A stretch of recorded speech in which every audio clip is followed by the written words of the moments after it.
Hi everyone, my name is Andy Shen and welcome back to another episode where we look at Langley's newest development, the towers.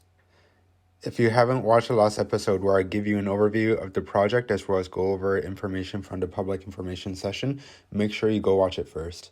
Also, make sure you subscribe so that I can keep you updated on the latest events. Just to recap, Vesta Property owns the piece of land along 200th Street between 82nd Avenue to 86th Avenue. The land north of 84th is in the Corvallis neighborhood, which is in favor of density due to its proximity to the Corvallis Transit Exchange, as well as its convenient location to Highway 1, whereas the land south of 84 is in Latimer neighborhood, which is in favor of row houses, townhouses, medium-density apartments up to 6 stories. These are two different neighborhoods with two different neighborhood plans. Vesta received zoning approval for one 26-story building and one 34-story building in the Corvallis neighborhood, which is north of 84th, and has already broke ground. This should be completed over the next few years. So Vesta, instead of going through with the 6-story apartments at 82nd and 200 as promised, they're proposing to build a 45-story building. The residents aren't happy, in particular the ones that bought into the Vesta development, because they believe that they were bait and switched. They were baited with a beautiful medium-density neighborhood, and now they're getting a high-density neighborhood with up to 45 stories. One of the hot topics is shadows. Metro Vancouver is a rainy city. We don't usually get a lot of sun throughout the year, so we want to soak it in when we do.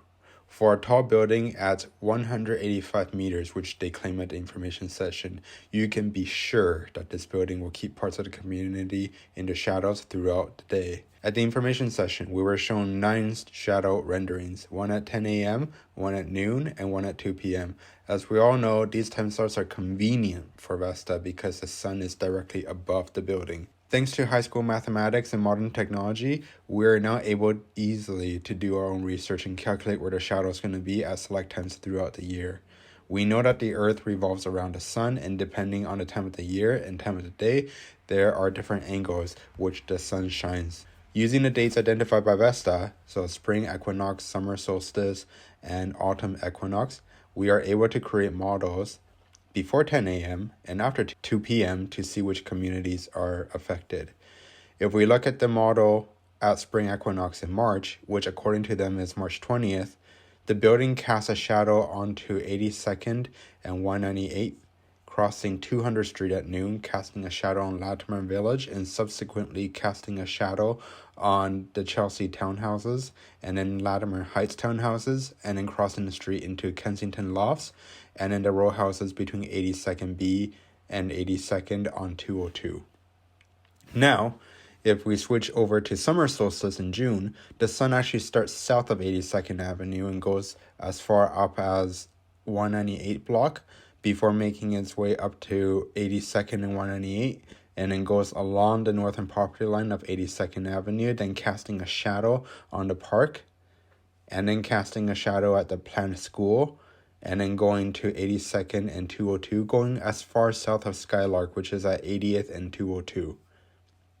In autumn equinox, however, the sun will start north of 82nd up to 198 block and work its way up to, but not including the S&L kitchen and bar, and then casting a shadow over Latimer Village at Latimer Heights, which is part of their development, by the way, the ones that they sold.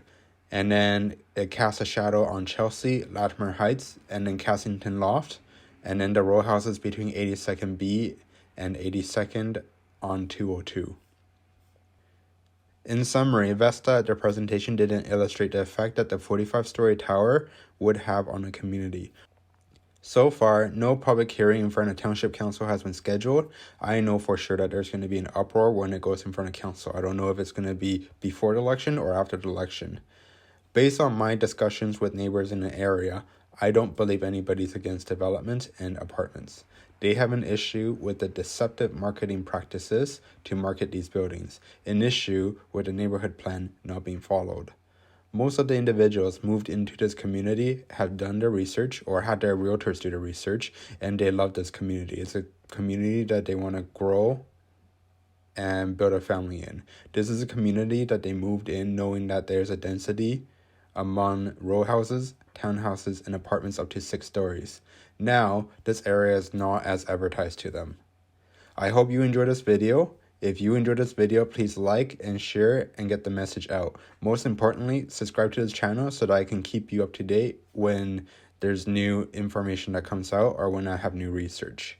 Thank you. Until next time.